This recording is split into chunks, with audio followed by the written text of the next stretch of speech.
are you? We've never met. No, we haven't, but I know of you. I know of you. Big fan. I'm a big fan.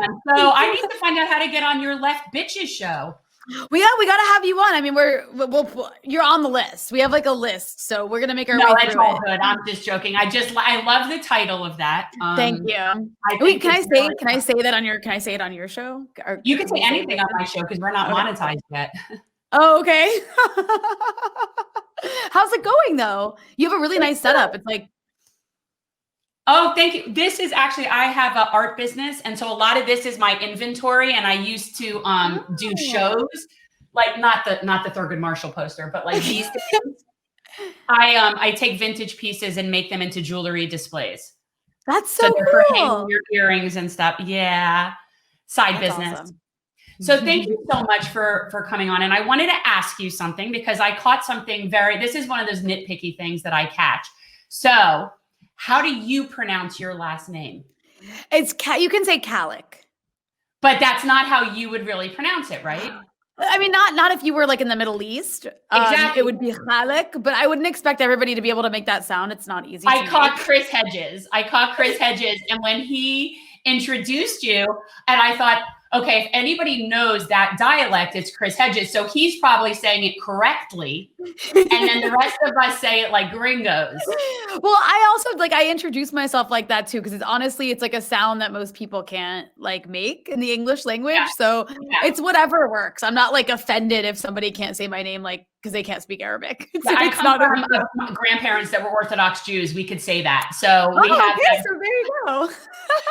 So let me ask you, are you in Lebanon? Is that where you live? Yeah, that's where I am now. Okay. But is that where you grew up? No. I was born and raised in the US, but my family is from Lebanon. And I ended up back here just because I was reporting like from the region. And I have a lot of extended family here. And then I just really liked it. So I stayed. That's nice. Are you in Beirut? I'm here for now. Yeah, I'm in Beirut. And what is that like? How is that there now? I mean, it's interesting to be here right now because it's like, there's this economic collapse that's been taking place since last year, largely to do with Lebanon's own making. After the civil war, they put in place this like very Ponzi scheme economy, and it's sort of been unraveling over the last couple of years, and it's gotten really bad over the last year. And on top of that, you have U.S. sanctions on Hezbollah, which is a political party here that the U.S. Sees as an enemy. So sanctions aren't making things any better. It's making things much worse. So, I mean, it's interesting to be here to watch a collapse, I guess, an economic collapse. It's kind of slow, but it's really awful to see Lebanon's gone from being like this middle income country in the Middle East to people losing like 80% of the value of the currency has disappeared in the last year. So people's salaries have become kind of like meaningless. And it's also happening during a time of a pandemic where there's these rolling lockdowns that, of course, in any country, including some of the richest countries, are having devastating impacts on the economy. So in a country that's already experiencing an economic collapse, businesses are struggling even more. So it's interesting to like be here and watch that and just to be in this region and see how things play out, because Lebanon's also sandwiched in between two countries that have conflicts of their own. It's sandwiched in between Israel to its south, which it's officially an enemy at war with Israel. And it's also next to Syria, which is being strangled by U.S. sanctions right now. And that's also like having an impact on Lebanon, sort of like a domino effect. So it's an interesting place to be as a journalist. And also just, journalist. Yeah. It's interesting to be here as a journalist, and then also just interesting to be here just to kind of see the way U.S. policy plays out in other countries. Yeah. People here, obviously, we don't know that. Okay. We don't get that news, and we never really have. Okay. I mean, so news has always been whatever we're allowed to see. And it's always this sort of like slim, imperial vision as to what we're allowed to see. The scary part for me is that people don't know that.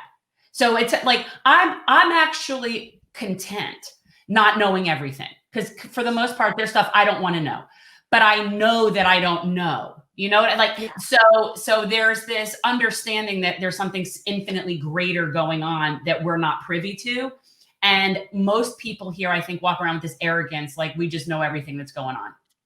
Right, right. And it's also, I guess, just, there's this tendency even among progressives in the US, and I understand it, is to like really be so focused on domestic policy that they don't really notice how our policies play out in other countries. And I can understand why that's not on the top of the agenda, right? Because it doesn't impact you directly, but actually it kind of does. Because the US is spending so much of its resources, and so much of our tax dollars are going to meddling and destabilizing other parts of the world and maintaining these hundreds of military bases to maintain dominance and control over the global economy and resources. And it's to the detriment of what we can do domestically. Like, there's a reason that we don't get to have nice things in the US. Oh, and yeah. part of that is because, right, so much of our budget goes to sort of destroying the rest of the world in the name of, promoting democracy, which does, the opposite of that. But also, like, to what you were saying about what you don't know, one thing, I've lived abroad for the last 4 years. And one thing that I've come to understand way better than, when I didn't live abroad is just how biased the media coverage is of other regions of the world. And I mean, I can speak directly to like Syria, Iraq, and Lebanon because I've actually been there and experienced life there. But it's definitely given me a lens into like, into maybe not a lens, but it's definitely made me skeptical of anything else I read about other parts of the world when it comes to corporate media in the US. I mean, it's like shocking how backwards and sometimes untrue the things that you read and see are. Like, it's to a shocking degree. It's like really disillusioning. Well, we need to keep creating these enemies, and we need to keep manufacturing consent. I mean, and that's what we do with all these things. I had an epiphany years ago. I don't know, remember it was a picture I saw or something. And, I look at all of these countries and all of these people. These are just moms that are trying to get their kids from point A to point B without getting dead. That's it. Just like we're doing here, just trying to get by. And I obviously I relate more to it as from a mother's perspective when I look at places around the world, but it's anybody. These are just people. And so I kind of got away from the mindset of that othering a long time ago. It's just, it doesn't serve me. So I've gotten that a long time ago. And I have learned that our agenda as the imperial empire and basically trying to steal the world's resources is very self-serving, right? So anything we put out there is going to be to serve our agenda. I just feel the need to kind of get rid of that and do everything I can to expose that. And that's why we're doing what we're doing. And I definitely have this audience of people that are sort of recovering neolibs. And it's true, because I am a bridge to, based on my demographic and my generation, I sort of am this bridge, and we are very nicely, slowly holding their hands and coaxing them over to the right, the correct side of things. But it is important. A lot of these people have been watching MSNBC continuously and have no idea that it's changed over the past 30 years. Yeah. That's actually an interesting place to be, though. And it's an important role that you're playing, because I think that's another thing that, the left sometimes makes the mistake of doing. And when I say the left, I'm talking about this like very large, like, I know. umbrella And term. I know the right, nuance. Right. So I don't mean to sound like I'm generalizing, but I think that's a mistake that we as the left kind of make sometimes, is this sort of expecting people to already be where you're at. So I think it's really important to be able to talk to people in a language that they can understand, especially if they're new to certain politics. And I think that's one really great example you mentioned, like coming at it from a mother's perspective. And it's a great way to explain like the impact of sanctions. Yeah. Well, that's what I was going to ask you to do. Like, we hear the term sanctions. We do things like this to Venezuela. We do things like this anywhere where we want to cause an uprising. We do it. And I put that out there all the time. We do it with this strategy that will make the people so desperate that they'll rise up against their own government and support the person we want to put in to better our needs, right? I mean, and I see it clear as day. But can you, from being on the ground, explain what those sanctions look like to everyday people and how it affects their lives and how people can't get what they need? Yeah. So when sanctions are described in the US media, It's often described as something that's targeting individuals. Like we're not sanctioning the whole country. We're just sanctioning these like bad apples in the government that need to like change their behavior, right? So when you hear that, you're like, oh, that can't be that bad. They're just sanctioning some like corrupt people in the government. But actually, what happens in the U.S. sanctions like entities or people in really vulnerable countries, right? Because it's always weak, vulnerable countries in the global South, is it makes financial institutions, international financial institutions, less willing to do any business in those countries. So if there's like 200 people in Lebanon that are under sanction, 200 people in like different entities, as a bank or as a pharmaceutical company, I don't want to risk U.S. Financial penalties. So I'm not even going to bother doing business with the country of Lebanon. Like, why even bother? I don't gain that much from it. It's a poor country anyway. And it risks so much because if you accidentally violate one of the U.S. sanctions laws, you can be liable for huge financial penalties. So what happens as a result of sanctions on countries like Venezuela and Syria and Lebanon and Iran, or Cuba or North Korea, is that like take like medical companies that deliver medical equipment, right? International companies that make that make dialysis machines are going to be less likely to sell those products and replace the parts you need to replace to maintain those products to a country like Iran, because they risk, there's just so many sanctions that they might violate. So a country like Iran then is unable to access replacement parts for dialysis machines. That, like, if your mom or dad is on dialysis, that's horrible, because at some point the hospitals run out and you're screwed. The same goes for medicines. There's all these like loopholes and, exceptions that the US says exists for like medicine and food. But at the end of the day, these international companies don't really care. They're not going to risk it.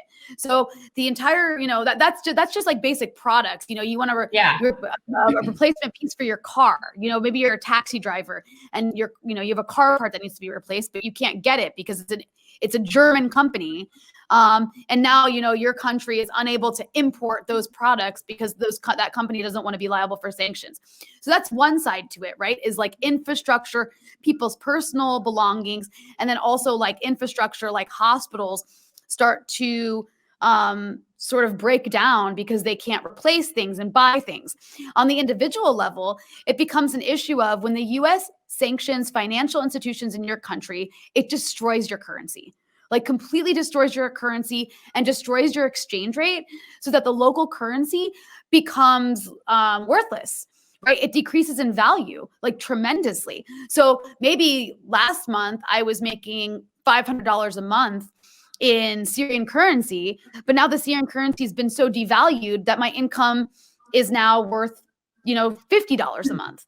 That's what happens on the individual level when the U.S. sanctions these countries. And it's like it's like a cookie cutter situation. It plays out in all these countries. What happens to a family is now my money is worthless. I have a harder time putting food on the table. The government has to cut subsidies because the government's run out of money to pay for subsidies. So now the price of bread has gone up. I can't send my kids to college anymore. And what future do they have anyway? The economy is destroyed. So now a lot of people who can start to leave the country. And so it leads to a brain drain. The professional class emigrates. They go to Europe. With resources can leave. Right, exactly. They apply for visas in Europe and Canada and the US. And so then this leads to this already poor developing country to lose its professional class, to lose its doctors, right? To lose its nurses. Right, exactly. At the end of the day, and then the country suffers. Isn't that so? So in the way that it's done that, it's been very effective. Mm-hmm. It hasn't yielded the result that they're saying they want to use it for. That it's completely ridiculous. But it's been very effective in bringing countries to their knees and having them have to be sort of at our mercy. Mm-hmm. Absolutely, and that's what you see in countries like Syria. A decade ago, before the civil war started in Syria, was self-sufficient in medicine. It produced its own medicine, which is actually kind of, it's pretty rare for the Middle East for a country to be able to do that. It had a pretty booming, productive sector. Unlike people Lebanon. Don't know this. See, this is the thing. No. People don't realize that. We definitely have this image of the poor Middle Easterners stuck in the dark ages, and we're going to go over there and we're going to save them from themselves. That's just like we're bringing them freedom.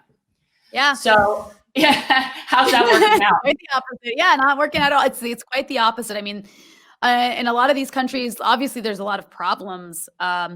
In countries like Syria, there was many problems in Iraq before the U.S. overthrew the government there. But that said, these countries did have like a functioning middle class. They had some of the highest literacy rates in the region. And, people had futures to look to. And now, what the U.S. does is it doesn't actually, it doesn't just overthrow governments, it collapses them. It collapses them so that they turn into these sort of like anarchist hellholes. Where like you have a bunch of competing militias, which makes people actually long for the dictatorship that was overthrown. And you see that in places like Libya and Iraq. I was going to say, that we've done so well in Libya. That's our brand. For people who don't know, thanks to us, we now again have fully open slave markets in Libya. They're not even secret. They're just right there. That's thanks to us. No, it's work. And that happened under a Democratic president, right? Like we brought back open air slave markets to what was once the most stable country in North Africa, all under the guise of like bringing democracy and, humanitarian intervention. And what's crazy is these narratives still work. Like I'm actually shocked that after like 2 decades of this, of destroying one country after another, there is literally not one country that we have intervened in that's become better as a result. Yet somehow you're saying 2 decades. This goes back to when we first landed on this rock. I mean, we think that we're just like we're in charge of the whole world. And I think that when I talk about that to people, this concept of empire, and they almost look at me like I'm just sort of paranoid and very conspiratorial, like that's just such a dark way of, and I'm like, no, it's actually pretty true. I mean, we just sort of go like leeches around and try to suction everybody's natural resources. And if they don't want to be on the petrodollar, then we completely villainize them so that we manufacture our consent because they're lesser than us. And that way we can go and send our people there to help them.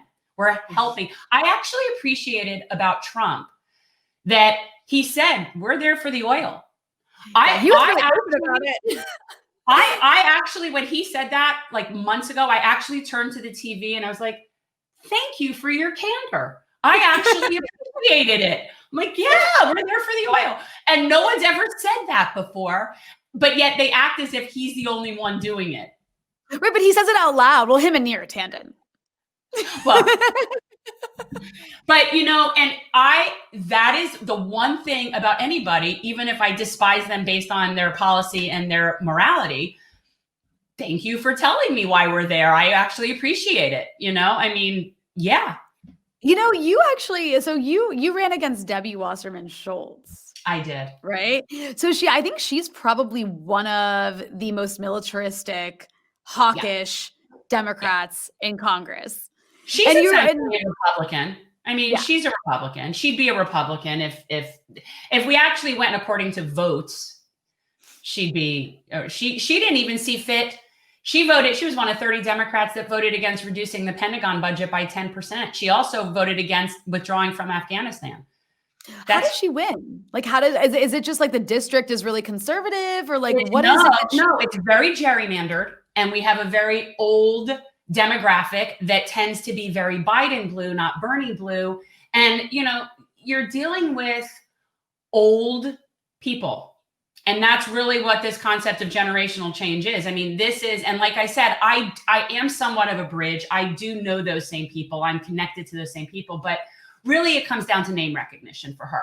And the majority of people that vote, they don't really know, they just know the name. And that's really what, and that's where the money comes in. That's where having the money comes into play, because if we were on a level playing field and we were just sitting there and we had to have a discussion and people got to watch the discussion between me and her, it would be no brainer. Well, did you guys even have a debate? No, she still hasn't acknowledged that anybody ran against her. She ghosted us.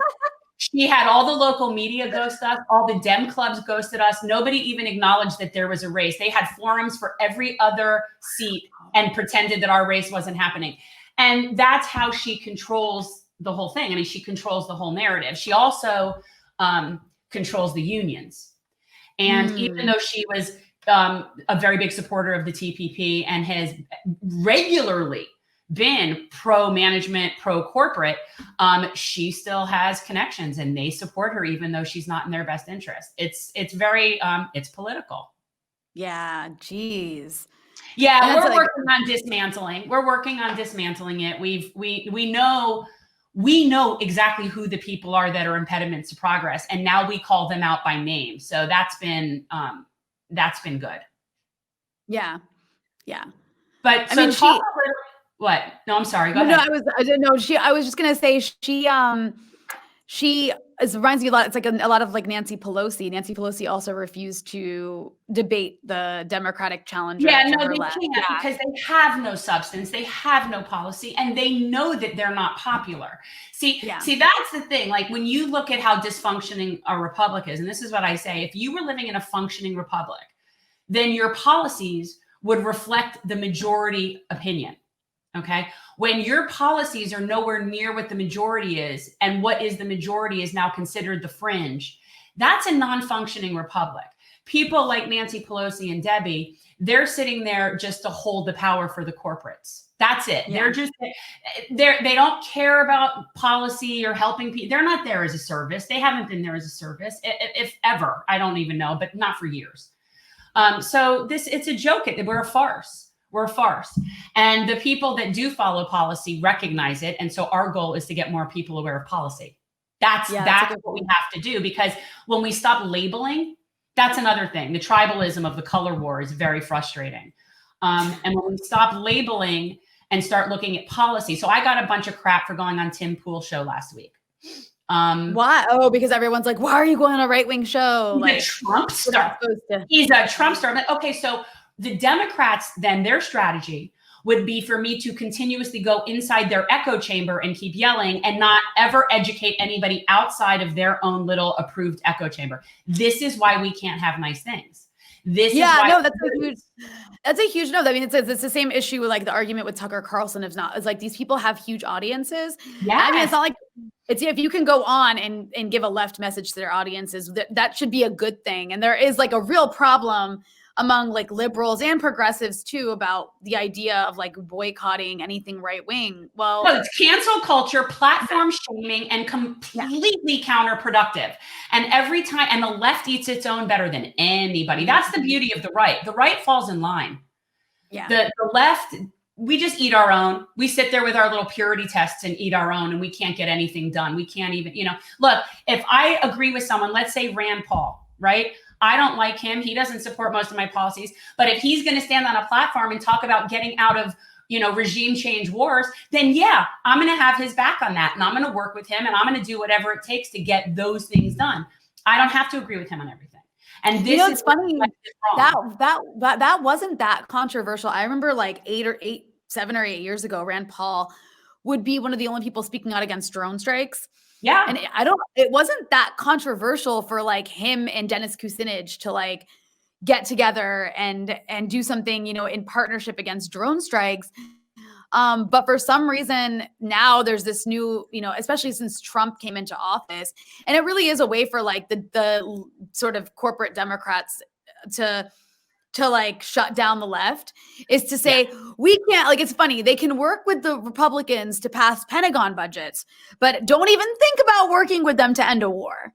No. Like it's funny where the red lines are, right? Because the red lines only exist where the money is. The lines are where the money is. So when it comes to social and like civil liberties issues, the corporations don't really care so much. So they'll throw that your way. They'll give you your LGBTQ stuff because they don't really care. But there's no way that you're going to interfere with the military industrial complex. And I don't care if you're red or blue, you are not going to do that and still be able to be in that position, that they'll get rid of you. I mean, that's just the way it is. So let's talk about Yemen, because this is massive. And that's another thing that if you were to go according to our media, really, you would barely know that this was a thing. People in this country, you've heard a little bit, you hear the term genocide in Yemen, but that's it. Like this should be front page news every single day. I want people to understand this is not a little thing. We're so self-absorbed, but would you talk really and explain and do it as Yemen for Dummies. That's basically what we have to do. No, I'm serious, because when it's complicated, then people don't get it. And we gotta break it down. So explain how our like little circle jerk with Saudi Arabia is killing the amount of people that it's killing. And again, all I see are mothers holding their babies, running for shelter. Like that's all like that. And it's infuriating to me. So talk a little bit about what's going on in Yemen, like a little bit of background. So Yemen has a organic, like homegrown movement called the Houthis that were fighting against the Saudi-backed government. That's what you need to understand about Yemen. Yemen for Dummies. There's a movement called the Houthis, totally organic, out of Yemen. They're not tribal. foreign. Like that's like their tribal. Right. That's like indigenous tribal. Yeah, it's an indigenous like group of people, and they were against the Saudi U.S. backed government and that. So country. they didn't like the U.S. and the Saudi Arabians coming in and controlling their nation. Right. They didn't like that. Okay. Continue. And there's always been like conflict, like for decades, there's been conflicts in Yemen against the government in power for various reasons. I'm not going to go into like the details of that. And a lot of it's religion, and a lot of it's very religious based. Yeah, there's religion. Right. There is definitely religious aspect their own thing. That's their own little conflict amongst themselves, whatever. But then Saudi Arabia and we come in and. Well, so Saudi Arabia, this is actually more a war of Saudi Arabia and the United Arab Emirates. However, the United Arab Emirates and Saudi Arabia are America's little client states in the region. America depends on them for oil. They house American military assets. So Yemen is a war that they actually want, in this case, more than the U.S. And I'll explain that in a moment. But the point is that the Houthis in Yemen have been receiving rhetorical and increasingly material backing from Iran.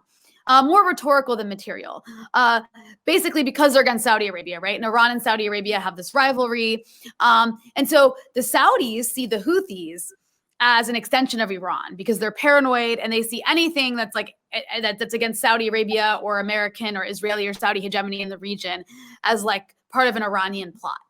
So they have been bombing the hell out of Yemen for the past several years in order to destroy the Houthis who have been fighting like an insurrection and have actually taken over parts of Yemen. And the United Arab Emirates was involved for the same reason, this sort of paranoid like obsession with everything's an extension of Iran.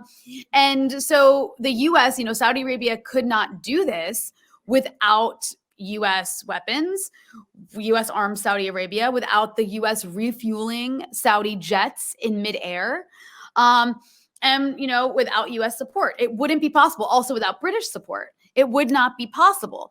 So for all these years, this Saudi Emirati war with U.S. backing against the Houthis in Yemen has led to over 250,000 deaths and has caused a famine. Potential famine. There's millions of people who for the past several years have been at risk of famine because of a blockade, a cruel, disgusting medieval siege that the Saudis and the Emiratis have enforced on Yemen. And the Qataris were involved at one point, but they stepped out of the war when they got into a fight with Saudi Arabia a couple of years ago, as well as a cholera outbreak in Yemen that was a direct result of this siege and war. So it's been devastating what you've seen in the news where you see like these malnourished children, that breaks your heart and makes you want to look away, is never given the context of this is actually the fault of the U.S. and its allies, and they could end it tomorrow, but they're choosing not to because they profit from the weapons they sell to Saudi Arabia and because they're all obsessed with what they see as a proxy war against Iran. Yeah, that's that these children. We have to hate Iran. We have to hate Iran. They don't exactly. We have to. And what's so interesting is I've known people that have traveled there and spent time there, and I've met Iranians, lots of Iranians. I have never in my life met anybody from there who has been there that has anything but like a positive experience of what that was like. and the people and what they experience. So, you know, we view, I'm so tired of like the lens that we view things through, and it's just so hateful and it's so divisive. But it's a problem. And Yemen is just, to me, I think of them as like in our hemisphere, in our world, it's Haiti. But like when I look at like, that's a good parallel. Yeah, I mean, if you're going to look at just the most poorest, most vulnerable people in any place, and then kick them when they're down, and not have a problem with that. See, this is a morality issue, and I think people need to understand that we're committing a genocide. And I also reject the term war. And we could talk about that a little bit regarding Israel, which is also, I call Israel the third rail, because for me as a Jew in South Florida, even talking, you're not allowed.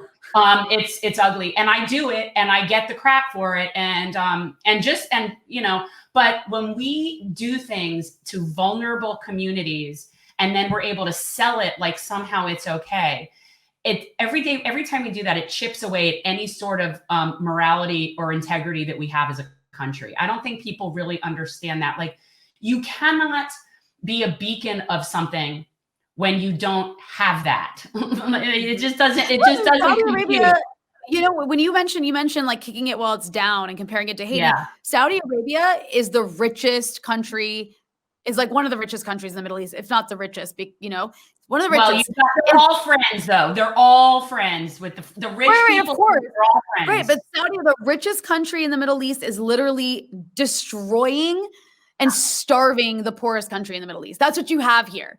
And you can guess which side the US is on. Yeah. Well, and that's the thing. So that when you call it a war, it indicates that there's sort of like this fair fight. When I hear war, I think, okay, so there's two sides, and, you know, we don't really know who's right or who's wrong, and that's really between them. This isn't that. Right. This is a genocide, and people also in this country fail to ever recognize the disparity in position. Okay, so we recognize it with little kids on a playground. You take the big kid beating up the little kid, and you'd be like, no, you got to kind of take the high road. What are you doing? But yet we do that on a daily basis with things where we're just so abusing our stature and our power. And Yemen is a clear example of that. And if people don't know, please educate yourselves a little bit about what's going on in Yemen. Understand that we're causing this problem. And now we can talk a little bit about Israel. And I saved this because, it's ugly for me. It's ugly for me. But I see it the same way.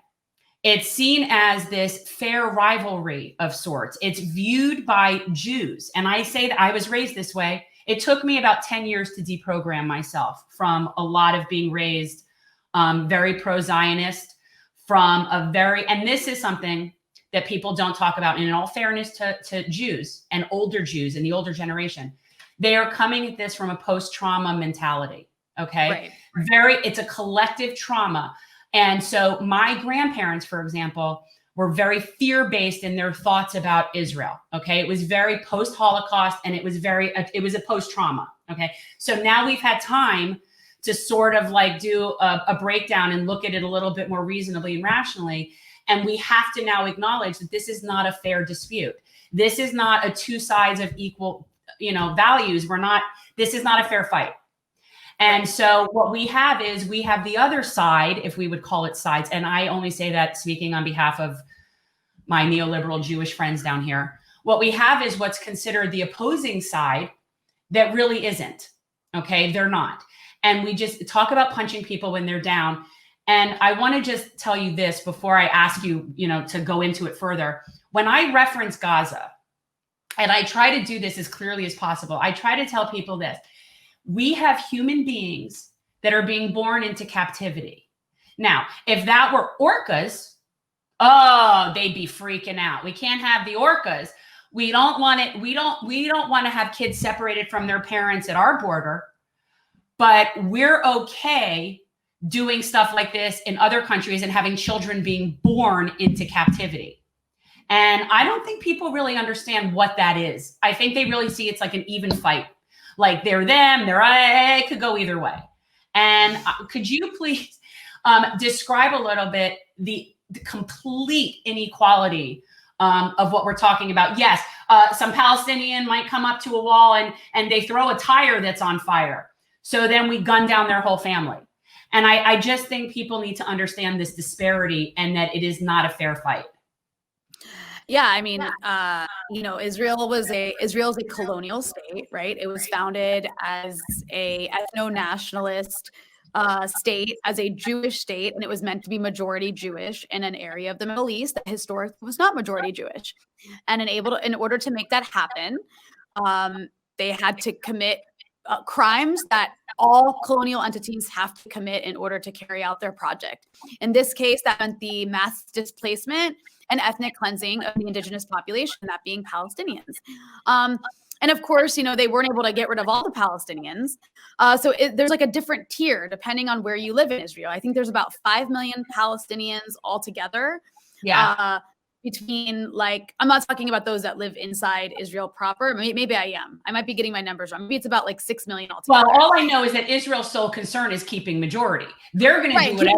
Right. Everything's about demographics. It's think about it, I think the best way for people to understand it in the US is the Jews in Israel, Palestine are white and Palestinians are not white. And it's a country that wants to be majority white. And it's pre 1964. So right. Okay. So you've got so basically what you have in Israel Palestine is you have different systems of oppression depending on where. So you've got Israel proper, that's the area that's considered actually Israel, where you have 1.5 million or so Palestinians who are Israeli citizens, but they're second-class citizens, right? Because there's literally parts of the country where they cannot live, they're Jew-only neighborhoods. Think about it as white-only neighborhoods. Yeah. There's 50 different laws on the books. It's redlining people. It's redlining. That discriminate against non-Jews. And then you have the Palestinians, 2.5 million or so, maybe 3 million in the West Bank. These Palestinians are under complete military occupation. They don't get to vote for the people who are in charge of them, the people being the Israeli government, the Israeli military that basically controls every aspect of their lives and movement. They're surrounded by Israeli settlements, most of which are on hilltops and overlook them kind of like military bases. They have separate roads and highways. And their homes can be demolished at any time if Israel wants to demolish their village and turn it into a settlement, which has happened all across the West Bank. And you can be shot at and killed by the Israelis. You can be arrested. You're subject to military law, while the Jews in the neighborhood next to you, the Israeli settlers in the neighborhood next to you, are subject to civilian law. It's a very segregated, South African apartheid style system in the West Bank. That's the best comparison. We have people from apartheid who grew up in apartheid South Africa who will tell you that that's what it's like. Look, people get mad when you use that term. And by definition, this is an apartheid state. So you could sit there and not like it because it hurts your sensibilities to think of the beloved state of Israel as committing these kinds of acts. And I understand it's upsetting to me too, as somebody who does actually love the state of Israel. It bothers me.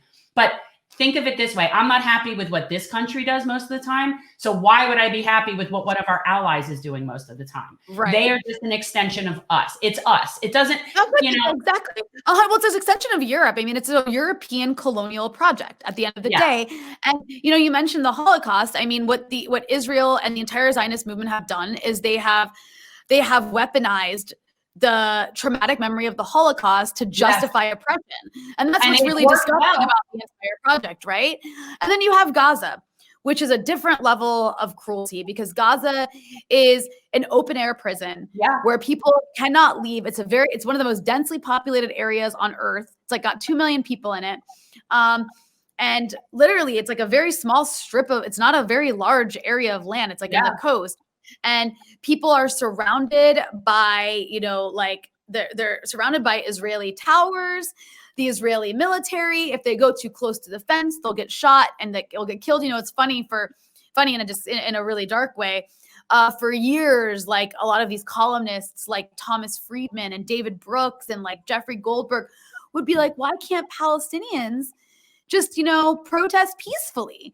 They've never tried that before. I can't remember which one of them. It was one of those columnists. I think it was. Never done that before. I think it was Thomas Friedman, but I'm not sure. It might have been Thomas Friedman it was Nicholas Kristof, I think, who was like, I'm just listing mainstream media pundits who I hate at this point. But anyways, I think it was Nicholas Kristof who was like, if Palestinians would just en masse, go up to the fence and get shot, the world would be shocked and they would get their rights. Well, you know what?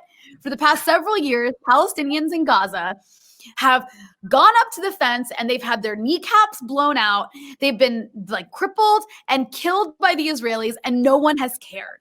No one in the world has cared because the plight of Gaza just like doesn't even matter at this point. Gaza experiences these sort of periodic, every 5 or 6 years, Israel will just pound the crap out of Gaza and just like bomb everything. There's nowhere to run. There's nowhere to go. There's no future. It's miserable and terrible. And I think the Palestinians in Gaza probably have it the worst. And everyone's called it an open air prison. And it's just at this point, it's almost 2021. And we still have this like colonial state that exists. What's funny, I don't know where you stand on this issue. But anybody, at this point, there's no possibility of a two-state solution, even if you believe in it. It's just physically not possible. The facts on the ground will not allow it to be. I know. The only realistic option for this place is to have a democracy, like where everybody gets a vote, including, Palestinians and Jews.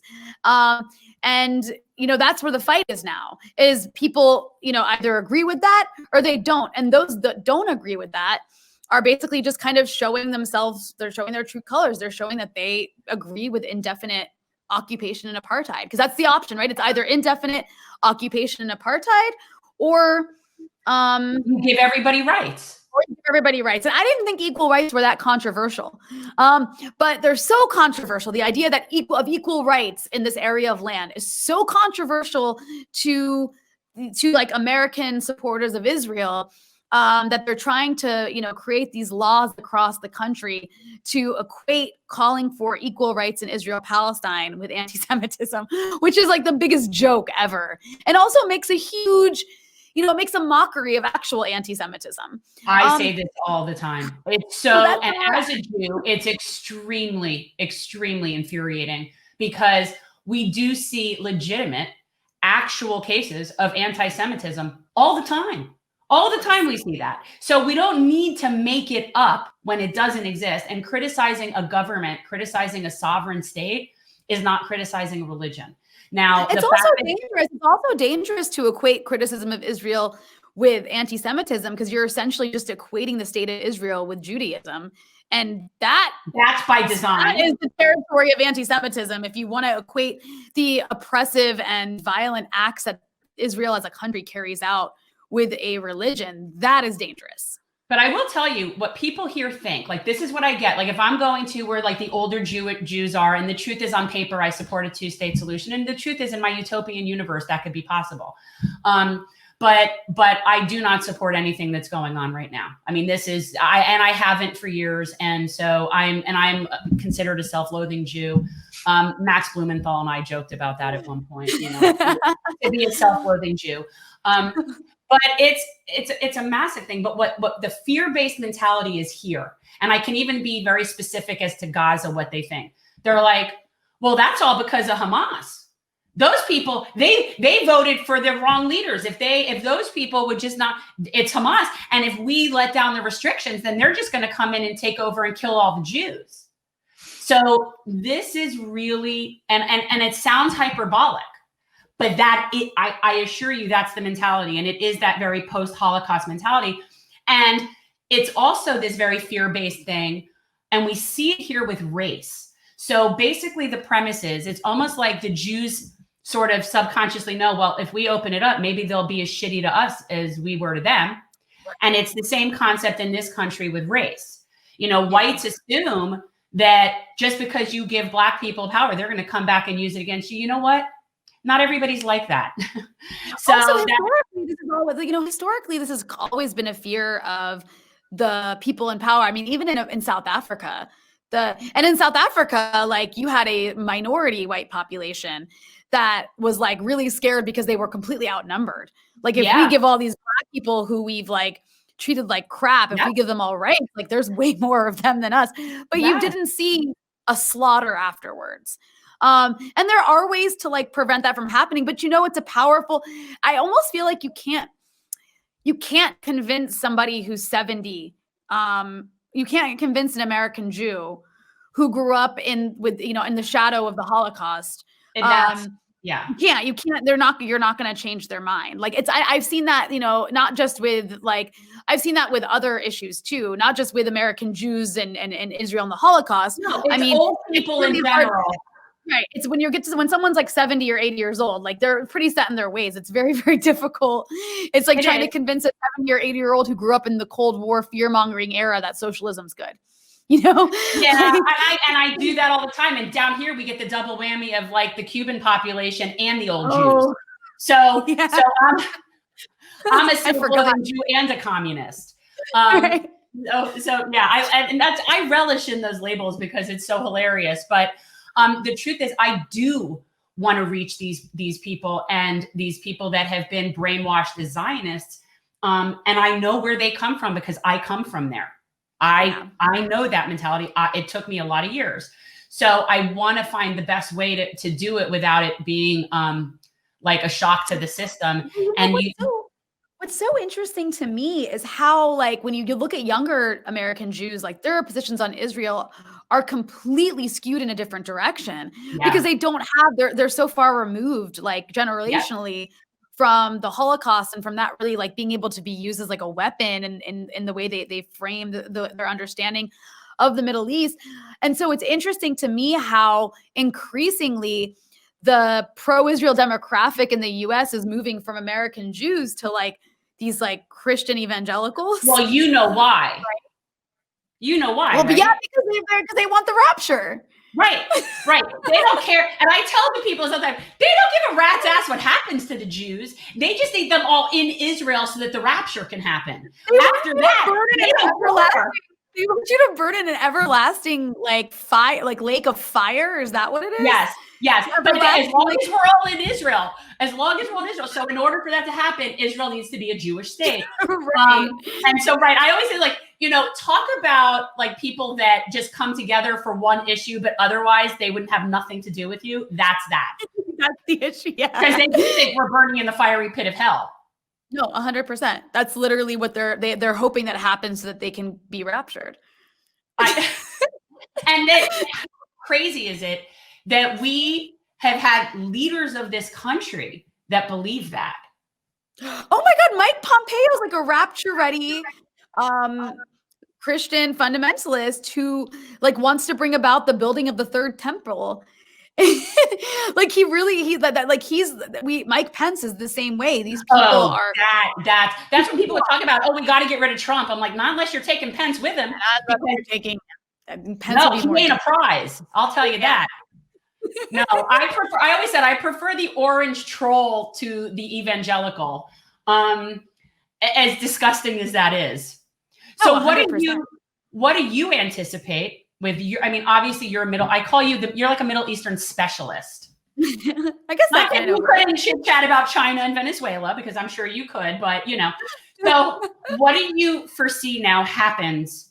Let's talk specifically Israel with Biden coming in, because like obviously I was opposed to moving the embassy to Jerusalem. That is something that even, Obama wouldn't have even done.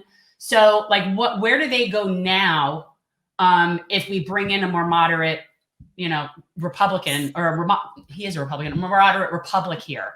Right. So I think what you're going to see is kind of like a maintaining of the status quo in Israel, Palestine. I don't think much is going to change. I think what you're going to see, the main policy that the Biden administration tries to change in the Middle East be related to the Iran nuclear deal. Biden and the people that he's hired to run his cabinet in the foreign policy realm were deeply involved in negotiating the nuclear deal under Obama. And it was like their one big achievement. And they were really pissed off when Trump came in and ripped it up because it like actually meant something to them. And just in terms of like the amount of energy they put into it, and they saw it as this huge foreign policy achievement. Actually, that's one of the few things I'm looking for. Look, the Iran deal and the Paris Climate Agreement were pathetic, both of them, but yet I long to be back in them. Oh, it's definitely like a better place for the world to be in than not to be in those deals, because the only other option with Iran is basically a road to war. Without the nuclear deal. And Iran, of course, wants the lifting of these draconian maximum pressure sanctions. So I think you're going to see the Biden administration really focused on trying to return to the Iran nuclear deal. Good. That, of course, does involve the Israelis, because the Israelis are so adamantly against that. I mean, the Israelis played such a huge role in helping craft their interests inside the Trump administration through Jared Kushner and Mike Pompeo. And so they're not going to have that anymore. They're not going to have like a Likud-friendly policy in the Biden administration that is as antagonistic towards the Iranians. So I think that'll be like a positive development for the Middle East, is less likely a war with Iran. Yeah. That said, it's not guaranteed that they'll return to the nuclear deal. The Biden administration could try to do this whole, well, first we're going to wait for some concessions from Iran before we lift sanctions and go back to the deal. That's totally possible that they'll do that. But I mean, so we have to keep our eye on that. But as for the rest of the region, I think it's going to kind of be the same. The other positive development you might see is less U.S. involvement and support for the Saudi war in Yemen. More so. Because mostly because the U.S. doesn't have much to gain from that. It's really like a Saudi interest. Yes, but their interests are our interests. And that's in this case, I mean, the interests lie in weapons sales. Yeah, that's pretty much huge. That's a huge interest. I mean, look, Trump even had the chart. Remember when he pulled up the chart? He actually had pictures of the different airplanes. He was like, look at all these. Yeah, exactly. But that said, I mean, the U.S. has other avenues for weapons sales. I mean, the fear mongering around China is related to basically procuring. You need an enemy. You need an enemy to justify this massive budget. You need an enemy to justify these ongoing weapons purchases. And so you have a new boogeyman. I mean, the last couple of years, you even saw it in the Pentagon's own layout of what its future goals are. Yeah. And it's all about great power competition. They've moved beyond the war on terror. They're sort of past that, though it's still playing out, in some parts of the world. But in the future, what they're looking towards is great power competition. That means between the U.S. and Russia, and more so the U.S. and China. And so I think we're going to see a really big shift. You already saw that pivot take place. I mean, the majority of the U.S. naval installations now are in Asia. Yeah. And that's because of this, this ongoing, this growing Cold War with China. So I think you're going to see a decrease in U.S. interest in the Middle East, not completely, but a little bit. I think things with Syria are going to stay the same. Syria is going to, continue to be strangled with sanctions. And it's just going to kind of be like going back to the Obama era in the Middle East with maybe slightly less intervention. Because where else is the U.S. going to intervene at this point? We're running out of places. We're running out of places. I look at it. It's just sometimes I feel like I'm watching a train wreck in slow motion, and I'm like, this is just unbelievable. We just cannot leave people alone. We cannot leave people alone. And I love when we do the fear mongering regarding Russia. That's one of my favorites and I'll always question somebody, and I always say, okay, so let's say all of what you're saying is true. They got in there. They got in our election. They rigged it. They did it. What's their end game? Because if you look at the kind of people that they're supporting, it's people that want to leave them alone. They want us to leave them alone. We have close to 1,000 military bases. They have 8. Mm-hmm. They have an economy the size of Spain. What are we worried about? So I say to people, do you think Putin and the Russians are going to come up on the shores with their guns? First of all, they're not even communist anymore. So I don't know what you think they're trying to do. I'm so fascinated. So then I break it down to, look, oligarchs are oligarchs. I don't care if they speak Russian, Chinese, or English. It doesn't matter to me. They're not on my team. They're only oligarchs if they're in Russia, though. They're never called oligarchs if they're in the U.S. Wow. But it's the same difference to me. I don't care. I don't speak, it doesn't matter to me what language they speak. Right. They're working against regular people. And so that's the thing. So they could keep trying to make the Chinese and the Russians enemies. And I'm going to sit here and keep laughing at that, because at this point, from a power perspective, nobody comes close. No. Nobody even comes close. It's so ridiculous disproportionate. the Chinese have a potential economically Yeah. to be well, they're an economic powerhouse, and that's what the US is scared of with China. But it's interesting because one of the biggest fears when it comes to China is China's investments around the world. China does this thing where it invests in countries, it builds infrastructure. Obviously, it benefits from that, but the China has a relationship with other countries that isn't like what the U.S. does. The U.S. does this thing where it goes around the world and it basically says, like, if you don't exist in the way that we want you to exist, that only benefits us, and that is the kind of system that we want in place, we'll punish you. Yeah. If you don't want to be punished, you have to be this neoliberal system. China doesn't give a shit. China's like, you can be capitalist, you can be socialist, whatever you want. Doesn't matter to us, but like, we'll work with you to try and build like a port. Yeah. And so, no, because they're economically smart and they're not being all like, it's not an ideological war for them. And they don't have to be like the righteous saviors of the universe. They're just making smart business decisions. They're not an imperialist country. That's what the difference, right, between imperialism. And this is not to say China's amazing. People always take that to mean like I'm praising China. But like, no, it's like China, the US is an imperialist country that is like literally, it's an empire. It's trying to dominate the world. That's what empires do. China and Russia are just trying to exist in it. And I actually think it's a positive development for the world to have more than one superpower, because it's a check. Like, and people forget this, like, even as obviously the Cold War was terrible because you had this like looming threat of nuclear apocalypse, but you also had something where like the US had something to compete with, so they had to give us the New Deal. They had to give us some welfare because they were competing with communists, like the communists of the Soviet Union. Yeah. And so like when there is some sort of like other country that exists that's not just the US, like it's beneficial for the world in a lot of ways. That's one selfish way it's beneficial. Maybe we'll get more welfare in the US, but it's also beneficial in the sense that like you don't have this one dominating entity that doesn't have a check on it. And that's what the US is so upset about, is it's a weakened empire that can't go around and do whatever it wants as easily as it could 25 years ago. Like the US isn't going to be able to get like a coalition of the willing as easy as it could 25 years ago today, because China and Russia will veto it. China and Russia weren't vetoing the US war in Iraq, 20 years ago. Right. But today, after what happened in Iraq, after what happened in Libya, after what happened, and then the US, China and Russia literally prevented the US from collapsing Syria because of what happened in Iraq and Libya. Because they were like, enough. They vetoed every opportunity that the US tried to take at the UN Security Council to collapse the state of Syria. So I think in the long run, I think it's beneficial to actually have a multipolar world that has more than one superpower. And that's the big fight right now, because there's people who oppose that. They hear the word multipolar and they like freak out. There's like the sort of neoliberal mentality.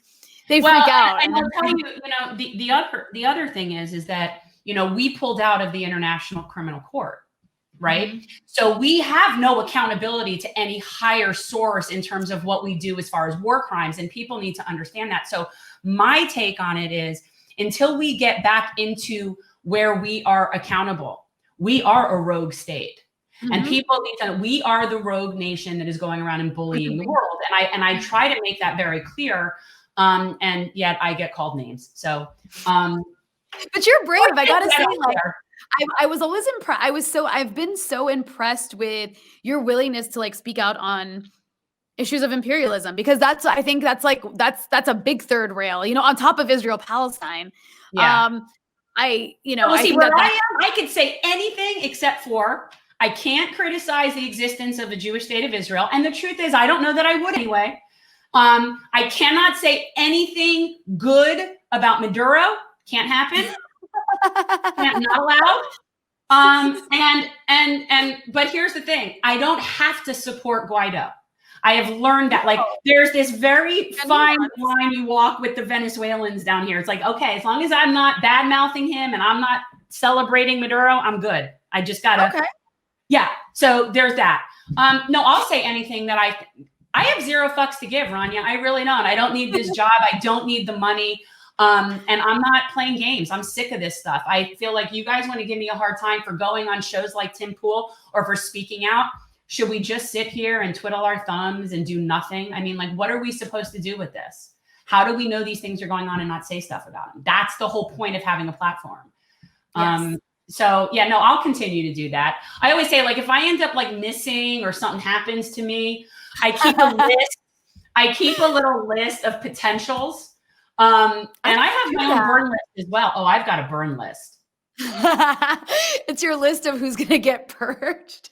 Oh, I have, from running this campaign, I have a nice little burn list of people. And it's funny, there's this one person in particular, and I won't mention names, where there will be a point in time in this person's life, somewhere in the future, where I wish I could be the camera, like breaking that fourth wall there. And I wish I could be the camera when she has the epiphany. I really messed with the wrong person in my life. Like, there will be a moment. Fantasy. Well, I'm just saying, look, and I'm not even a vengeful person, but I do believe that you get what you put out there, and karma just has a way of working its way out. And there are certain people that I assure you at some point will need something from me. And they won't get it. No. And so that is like, so I have a nice burn list, but thank you so much. You're so cute. First of all, first of all, I thought you were like in your 20s. No, I'm in my early 30s. Okay. Well, what do you do for your arms? What do you do? My arms? I do CrossFit. Oh, okay. I'm Pilates, but I was going to say, but arms are very important to me. Yeah. And I like, for me, like, I'm very like into my arms. I've been criticized for dressing too casually a lot, but I notice arms. I get criticized for wearing tank tops too much, but honestly, I just get hot. Like, I get really hot. You live in a desert, don't you? Yeah, exactly. Well, it's not a desert, but it's not cold. It's not cold. Have you traveled back here since COVID? Yeah, I have a couple times actually, because first I got terrified when COVID first hit, because I was like, I don't know how bad this is going to be. So I went back to Northern Virginia, where my family lives. And then I came back here for a couple months, and then Beirut exploded back in August. And after it exploded, I traveled back to the US, and then I just got back here like a week ago. I've been back in now. How is it post-explosion? I mean, honestly, it's like it didn't happen. I mean, unless you pass by where it exploded, and there's some remnants of it. Right. But and what I mean by that is there's just like so much more chaos going on a daily basis because of the collapsing economy, that people, like, it's like you forget. And there's COVID, so it's kind of like, it's like the explosion. That was a few months ago. It feels like it was like a year ago. Yeah. So, you're just all alone out there in Lebanon? You're just all alone in Lebanon? I mean, I have family and friends here, and I have my partners here and stuff like that. So, like, I'm not totally alone. Now, wait. When you say partner, do you mean life partner or work partner? Life partner. Okay. and let me say, as somebody who is a little older, that I've made that mistake, and I won't do that again. So, when somebody says you and your ilk using the term partner to describe personal relationships has been the bane of my existence for the past couple years. It's funny. I actually hate saying partner, and I never say it, but for some reason, because I'm like being recorded, I feel like I should say partner because other people say it. What do you normally say? My boyfriend. It's my boyfriend. Okay. But that seems kind of trite for a boyfriend, because it's like, okay, well, what are you, in high school? I mean, you don't want to say that because it's more substantive. Yeah, I say significant other. Or, whatever. But yeah, no, it's hard. But I actually did once make the mistake of talking to somebody who I assumed was someone's life partner, but it was actually their business partner. And so, yeah, it's hilarious. It's hilarious. And the only times that happens, you can tell when, like, if your boyfriend was there and you introduced him as my partner, there would be certain cues and body language to indicate they're together. They're together. Correct. Yeah. But when you're referring to him in third person and he's not in the room, like you just said, my partner, that's where it gets tricky. My business partner. Yeah. I could see my business partner is often confused for my spouse because we're together all the time, and he actually is my business partner. So that's actually really funny. The nuances. Right. Yeah. It's a little awkward. Just one more way of being on the older end of the spectrum. Well, I'm Gen X. Ah, okay. I'm like millennial. I'm like middle millennial. Yeah, I'm the people in between, stuck between you and the boomers, trying to bridge the gap. That's and you're also basically- probably like trying to incorporate all the silly like language that the millennials and now the Zoomers are like forcing the rest of the world to use certain language. And if you don't, you get policed really hard and sometimes canceled. Yeah, I still don't introduce my pronouns. You know, there's certain I don't things. do that either. It feels like weird to like, I don't, no one asked. I don't know. I think It's like, eventually it might become the norm. If I were, I will use it sparingly. So I do it like everything else in my life. Everything is context. If I'm in a room of people that, if I'm at a, you know, an LGBTQ youth function, and I know that there's people in the room that feel vulnerable, that feel like, you know, not seen, and it normalizes something for them and makes them comfortable, then I will do so in that context, because but I feel like I have good enough judgment to know those contexts, and just in my regular everyday life on a Zoom call, no, I'm not introducing them. I'm not putting them next to my name on the screen.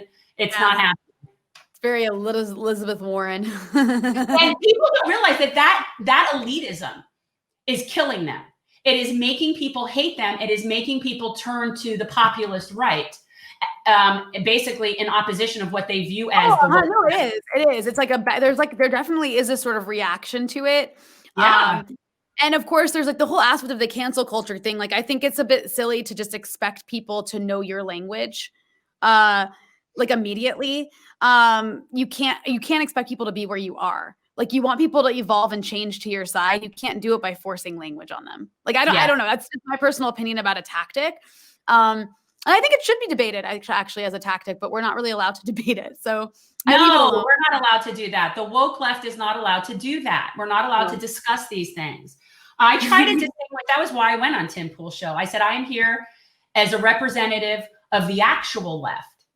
Not the woke left, the actual left. Well, they need to know that there is another left that like isn't so obsessed with policing language. Like, that's not my primary concern, is not policing language. My primary concern is like educating and informing people in ways that can help change the material reality that we live in right now. And that's not going to happen by changing language. It's going to happen by changing policies. So what are you working on right now? Like, what projects are you working on? Where can people find you? I mean, you're one of those people, like, I don't feel like I ever found you. You just sort of found me. You just kept popping up. And then the next thing I know, I turn on Katie because I'm friendly with Katie, and there you are. And okay, and I have to tell you, a little jealous of the you and Katie and Brianna sort of like little gathering. Definitely. I turned to my husband. I'm like, oh, they're having a slumber party. I want to go. Like, I felt like that. That's what's so great about Katie's show, though, right? It always feels like a round table with your friends. Well, Katie is that. Yeah, exactly. No, Katie's wonderful. But right now I host the Soapbox channel, which you can find on Instagram, on Facebook, on TikTok increasingly. And we'll also put those tags in when we post this up. We do that one. Yeah. And I also I do video segments for them. I also sorry, my computer's making noises because for some reason I can't make it stop. I also now that's a circular argument if ever I heard one. I keep trying to press the notification button, but they keep coming in. So I apologize for all those sounds. No, it's okay. So you've got your show. Yeah, I've got the show on Soapbox, and I also write for the Grayzone sometimes, which is like my more serious reporting from the Middle East.